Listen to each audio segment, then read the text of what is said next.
Good afternoon, everyone. I'm Matthew Bishop of the Economist Group and a long-term fan of the Social Good Summit.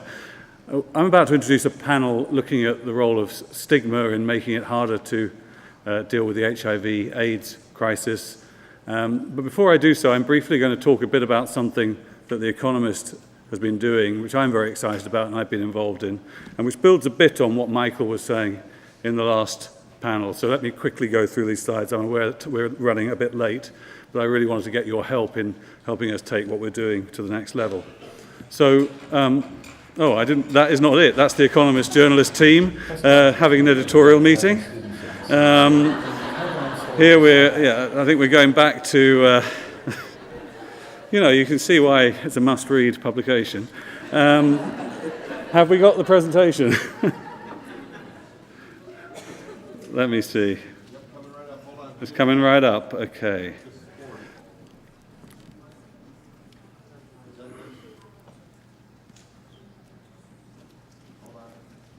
I'm hearing encouraging sounds from backstage. And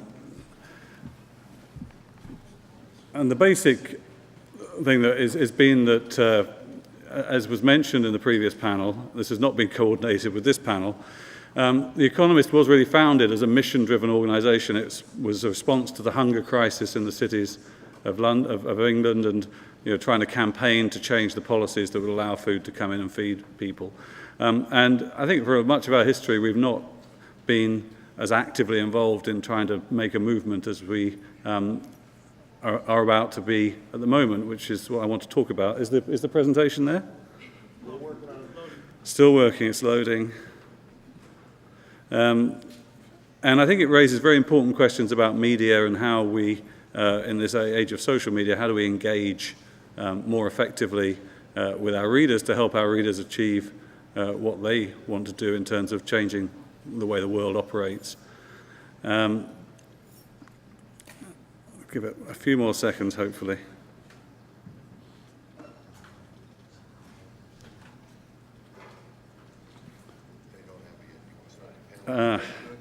Maybe what we're going to do is flip this to the end of the panel, but I'm just getting some word from them backstage.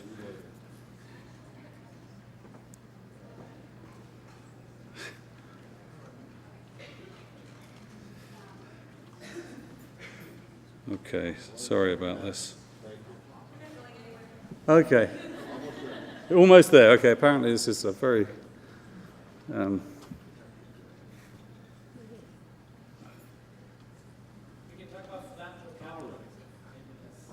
Here we go. Finally. Okay, so what I want to talk about is, so 20 years ago, we at The Economist ran a cover story with two men on top of a wedding cake saying, "Let them wed." And I think it was very much the product of a lot of internal debate that I remember amongst my colleagues. And we felt that as a magazine that was really caring about the direction of the future of the world, we ought to campaign. We ought to put our money where our mouth is and say gay marriage was a thing that ought to be allowed. And we were, I think, way ahead of the debate on that. Ever since then, we've regularly returned to this theme in our editorial pages. Last year, we had a cover story talking about the gay divide and how what we're seeing around the world at the moment is dramatic progress in some countries in terms of embracing LGBT equality and inclusion and all the rights that everyone else has to being extended to that community. Whilst in the other part of the world, things are going in the opposite direction. Fundamentally, people who are LGBT are under more threat than they've ever been before. Recently, the Economist ran a cover that talks about the new political divide and how we're moving from left versus right to essentially an open world or a closed world view. You'll be familiar with that here in America.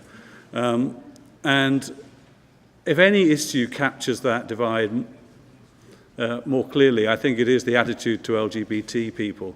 That's why I think anyone that is a progressive needs to focus on this issue particularly carefully and to see how we can make sure that LGBT people are treated fully as included as they can possibly be. And I just want to talk, The Economist, our new editor-in-chief, Zanny Minton Beddoes, decided that we would get more involved than we usually are with our editorial positions by making a stand, organizing a conference, which was an all-day-long conference in Hong Kong, London, and New York, to look at the business case for inclusion of LGBT people. And essentially, we felt that the economic case for LGBT inclusion is overwhelming, and that business is unusually well placed to actually do something about this, particularly as those businesses that are working in those parts of the world that are most hostile to LGBT inclusion. And so we convened this event. We got people like Martin Sorrell, the head of one of the world's biggest advertising agencies, the head of the World Bank, the head of the CIA, the head of Arsenal Football Club, people who don't normally get on a public stage and talk about these issues, but because it was the Economist convening them, they were willing to do so. And to get them to put their heads together and say, well, how do we actually use the power of business to change this issue? The Economist also did a survey. We found that most business leaders actually believe there's an economic case for a diverse and inclusive workforce.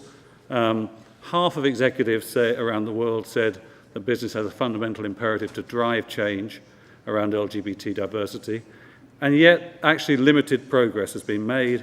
Gender diversity, there's been more progress, racial, a bit more. LGBT, only about a third of the people said they'd made much progress.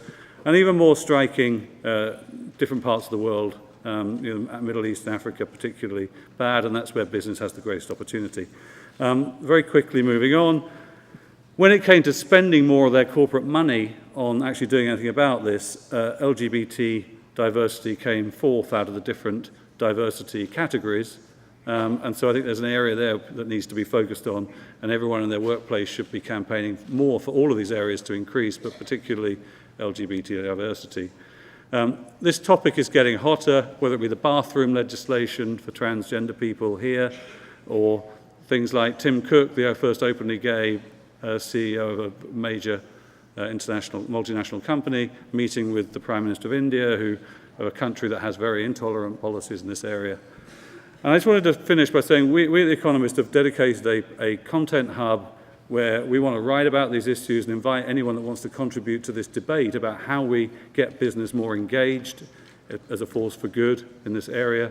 Please reach out to us if you have stories you want to write about this issue, or any feedback on that hub. And again, we're having another big global conference on this next March, Hong Kong, London and New York, where we again want to engage anyone that's interested in this issue in thinking about how do we get our businesses to play this progressive force role around the world in helping bring about LGBT equality. So that's what I had to say. I will skip the last bit about what that means for the media, because I do think the media can play a big role in this respect. I'd like to thank you for your attention and now invite my panelists on for the discussion of stigma. So thank you very much.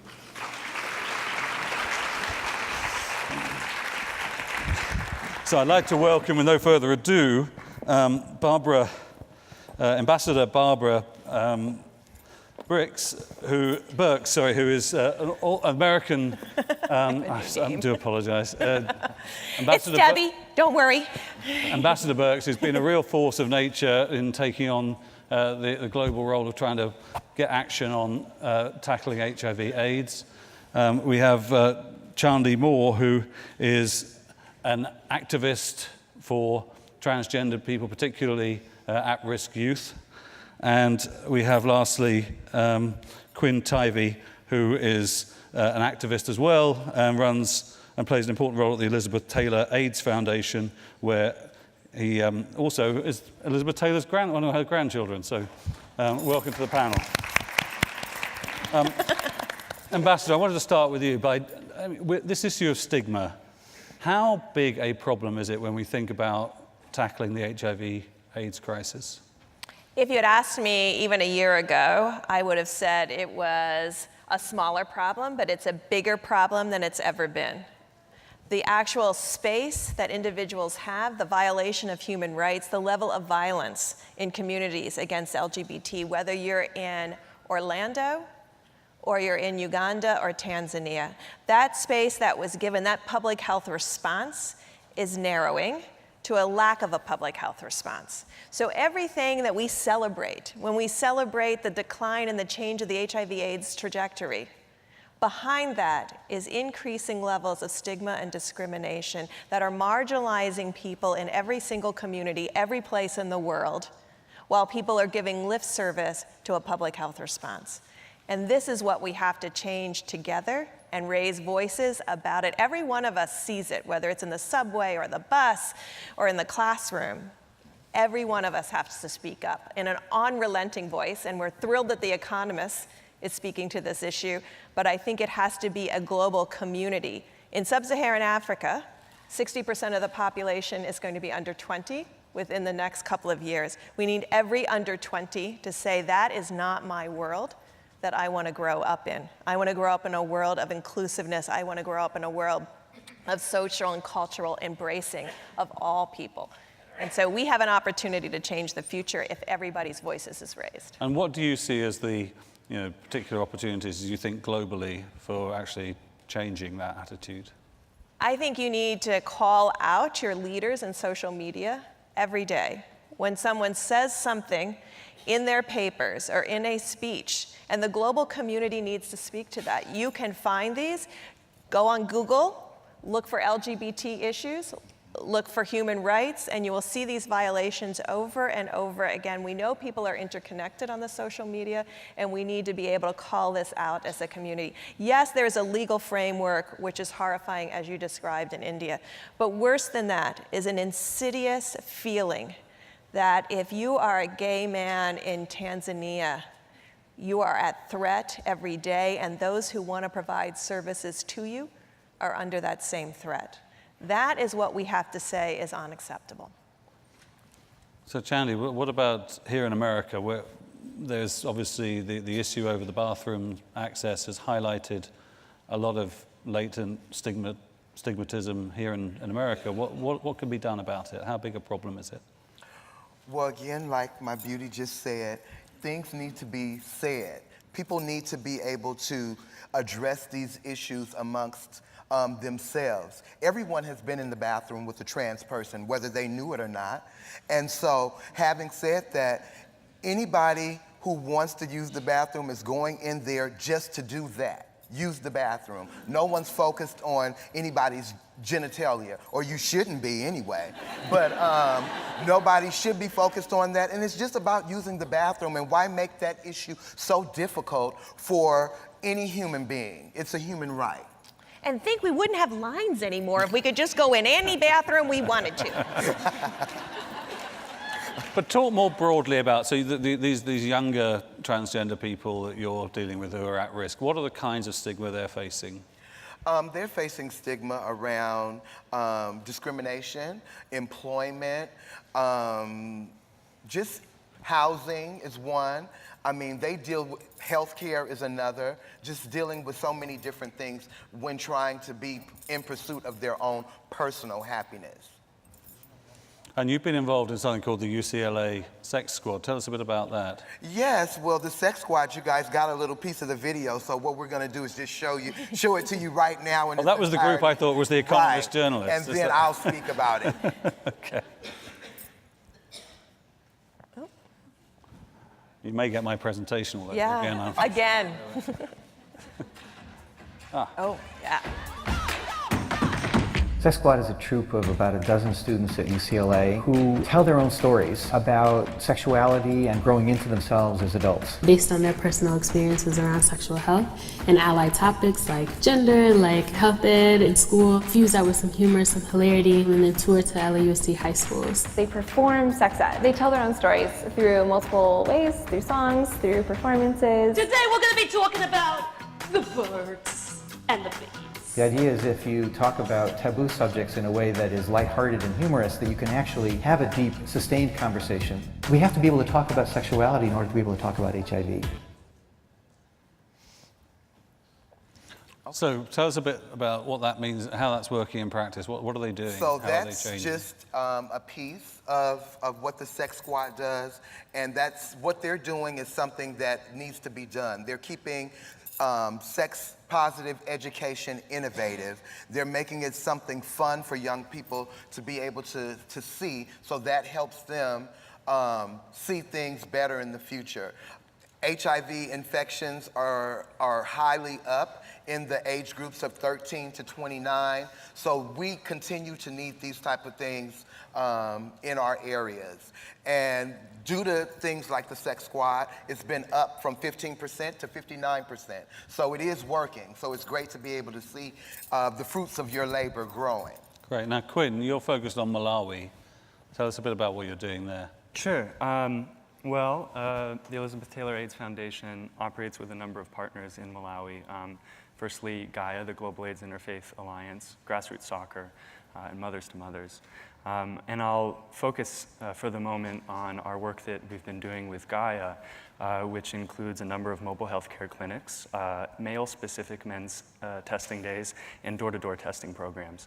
And if I may just introduce a problem that we isolated and then have since been successfully confronting, I'd like to use a quote from All America in 2015.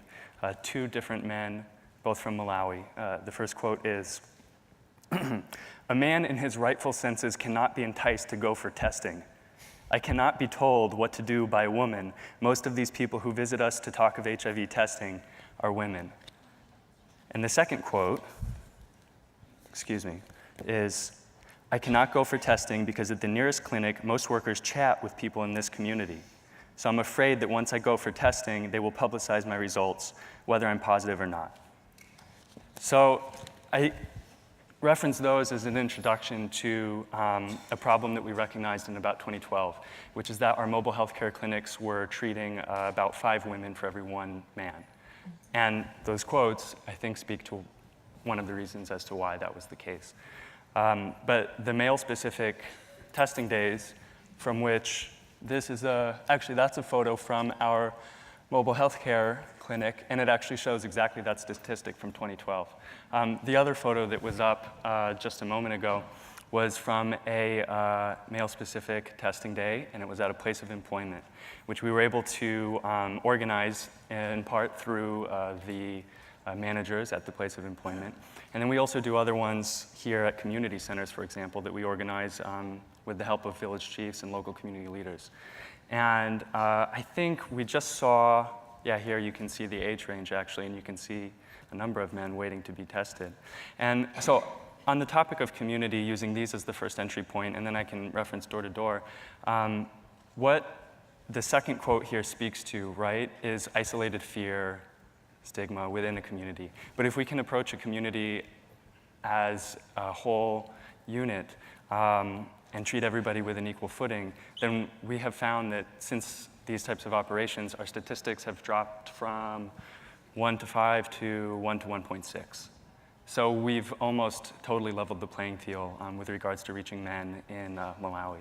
And in regards to door-to-door testing specifically, we've found that only 2% of the people approached in this community setting have declined to be tested. So we have essentially a 98% effective rating by those standards. So again, here the emphasis would be to combat that type of attitude, enter into the community, work with the local community, work with community leaders, and we were able to see really dramatic changes in the last few years that we've been doing this. Now, if I think back to when I was a student and the AIDS epidemic began, I mean, even in a country like Britain, it produced this tremendous opening up of people who never used to talk about sex and anything like that. And we all became aware of safe sex, and infection rates were much lower than people feared they would be as a result of that. And so I think I'm very troubled by hearing more and more about how that age group today is the area where actually infection rates are much higher than they were a generation earlier. Why, Barbara, Ambassador, why is that actually happening now? Well, thank you for raising that. I mean, the exciting thing is a significant part of the world is going to be under 20. The unexciting part of that is the highest risk to many of these diseases. First are 15 to 19-year-old women, and then 20 to 30-year-old men. And this is quite a difficult and overwhelming situation when you look at today and say we're going to have 100% more 15 to 24-year-olds in sub-Saharan Africa, and are our programming directed at them and the message directed to them. So these epidemics continue to evolve like they've done in the United States, and you have to constantly asking yourself, are your messages that will resonate with the group? And is the person delivering the message, oh, that's cool. That was a good ringtone. Little mental health break there. Look at that, look at my body. I love that, okay. So it's really that very piece of the issue, that ringtone. How do we reach young people where they are with the messages and start with the message that they want to hear? We know with young women, they don't want to hear immediately about HIV. They want to hear about how to not become pregnant. That's their key issue. Meet them there, talk about that, and then talk about HIV. And I think what the second piece of it is we're really investing in measuring stigma and discrimination. Because we can talk about it all day, but if we don't actually start doing things and measuring their impact, we'll still be talking about this next year. So I think we're investing money in measuring stigma and discrimination and then looking at that change over time with the solution-based approach that we have.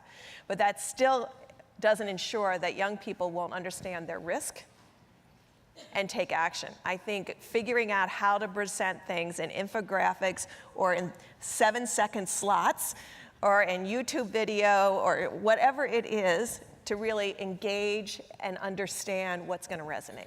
So Quinn, I mean, we're almost out of time, unfortunately, but what's your biggest challenge for this audience in terms of what more could be done in the work you're doing, how they can help you? Okay, I have two answers to that, two calls to action. The first is specific exactly to us at the Elizabeth Taylor AIDS Foundation, and it's a little bit shameless, so I'll get it out of the way. But if you text love to 27722, you'll be donating $10, which will buy 3 HIV tests in Malawi. So love to 27722. 2722. 27722. I'm just going to double check. 27722. And I see a lot of glowing faces here. So maybe if I could see like, I don't know, at least a few hundred more, and everybody could just grab their phones and just text love 27722. That's 3 HIV tests. And that's the number one step. You can't get on treatment if you can't be tested.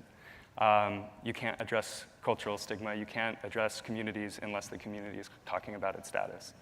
And on the topic of conversation, I would add to that something that is totally free but could save a life is just talk, just communicate, make sure you're tested, engage with your friends, engage with your family, younger especially, older, doesn't matter. Talk about HIV, talk about AIDS, and talk about any of the social, sexual, racial inequalities that stand as barriers in the fight against HIV and AIDS, and so many other fights as well. And Chandi, I want to give the last word to you. What challenge do you have for the audience? What ask? My challenge would be, again, for them to join forces with the Elizabeth Taylor AIDS Foundation and fight stigma. Just like any other human being, everyone deserves the right to be secure in who they are when they walk out their door each day. If you see something that doesn't look right to you, say something about it. Don't sit back and let your voice not be heard. Be a voice for someone, regardless of their gender identity. Ambassador, you'd agree with that? Absolutely. Absolutely. Thank you for the panel. It's really good stuff. Thank you. Thank you.